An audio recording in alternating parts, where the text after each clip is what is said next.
যে আমলের মাধ্যমে শত্রুর ক্ষয়ক্ষতি থেকে বাঁচা যাবে সে আমল হলো নবী করিম সাল্লাল্লাহু আলাইহি সাল্লামের শেখানো দুটি আমল। আমি বলতে পারি আরও সাথে কিছু আমল সম্পর্কে বলা যায়, স্পেশালি দুটি দোয়ার কথা বলতে পারি। একটা দোয়া হলো, কোনো ব্যক্তি আপনার ক্ষতি করার চেষ্টা করছে, আপনাকে হয়রানি করার চেষ্টা করছে, শারীরিক মানসিকভাবে নির্যাতন করার চেষ্টা করছে, আছে এরকম দুষ্ট প্রকৃতির মানুষ, এরকম যদি মনে হয় তো আপনি একটি দোয়া সবসময় পড়বেন।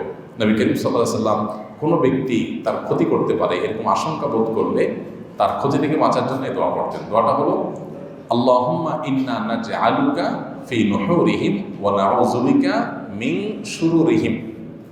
আল্লাহুম্মা ইন্না নাজআলুকা ফি নুহুরিহিম ওয়া নাউযু বিকা মিন শুরুরিহিম।